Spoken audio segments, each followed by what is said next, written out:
Good morning, everybody. It's always a treat for Marilyn and I to be able to sing at our morning program at our church. This is a great day, a special day, because when we were working on a song called One Day at a Time, we thought, who wrote One Day at a Time? So we looked it up and found out it was written by an old and dear friend of mine, the late Mary John Wilkin, back in the 60s. And Marilyn's going to tell you the rest of the story. Mary John was my voices. She was one of my voices on all my recordings in the 60s. A very dear friend of mine, the late Mary John Wilkin. The story behind the song goes back to the time when Mary John was 53 years old. She was a successful writer of country music, but she wanted to write gospel music. So one day she sat down at the piano and a song came to mind, and the entire chorus of the song we're going to be singing came into being. And she found an envelope and she turned it over, and on the back of the envelope she wrote in just a short amount of time the entire chorus. When it came time to write the verse, she had a little bit of difficulty, so she asked her friend Chris Christopherson, will you help me? And he said, sure, I will. So together, in 20 minutes, they wrote the verse of the song, which is now in the genre of a gospel song, and we're going to share that with you now.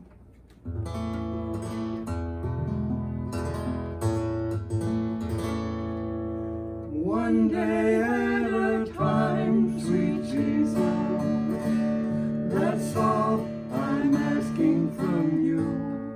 Give me the strength to do every day what I have to do. Yesterday's gone, sweet Jesus, and tomorrow may never be mine. So for my sake, please let me take one day at a time. I'm only human, I'm just a man. Help me believe in what I should be and all that I am. Show me the stairway I have to climb. So for my sake, please let me take one day at a time. One day at a time, sweet Jesus, that's all I'm asking from you. Give me the chance to do every day what I have to do. Yesterday's gone, sweet Jesus, and tomorrow may never be mine. So for my sake, please let me take one day at a time. So for my sake, please let me take one day at a time. Our next song is entitled Sweet Hour of Prayer. It was written in the 1800s by a blind lay preacher whose name was William Walford.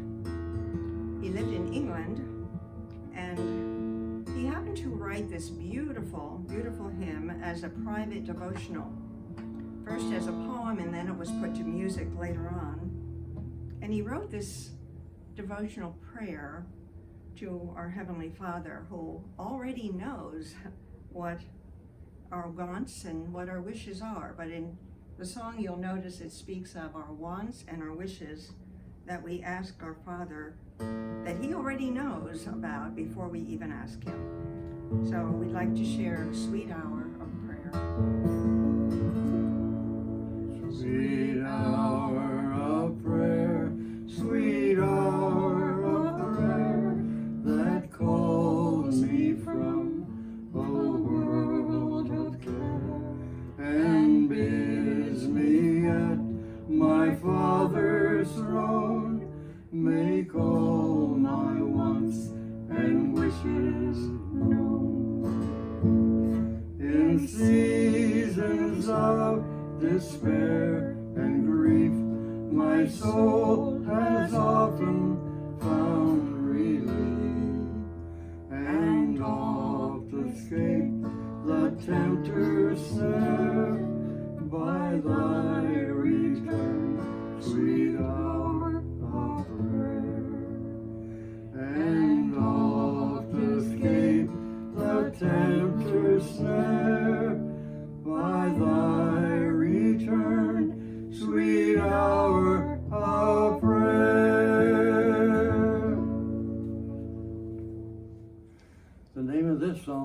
is Have Thine Own Way.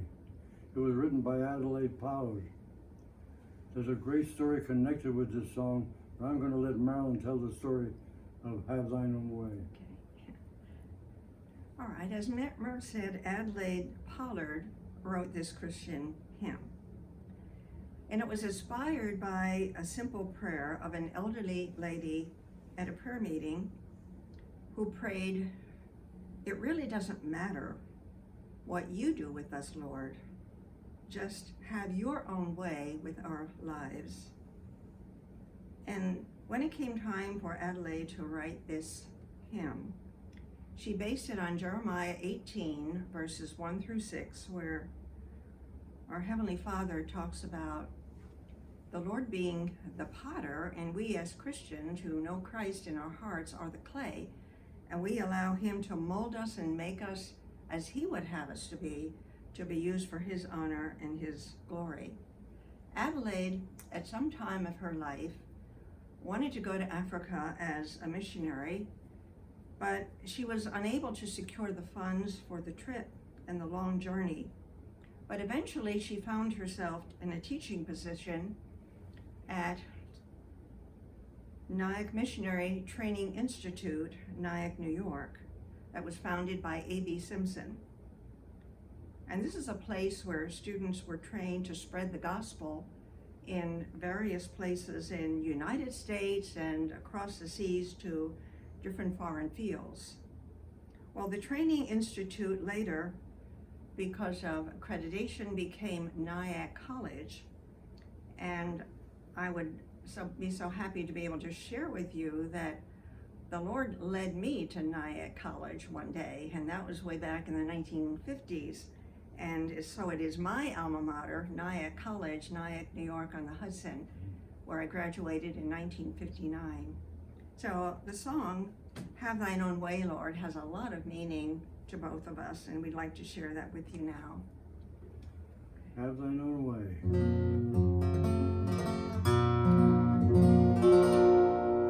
Have Thine Own way, Lord. Have Thine Own way. Thou art the potter, and I am the clay.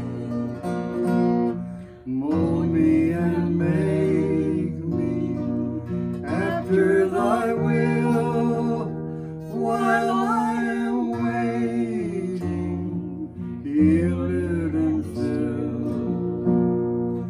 Have Thine own way, Lord, have Thine own way. Hold on my being, absolute sway. Fill with Thy presence, till all shall see Christ only always living in me. Christ only always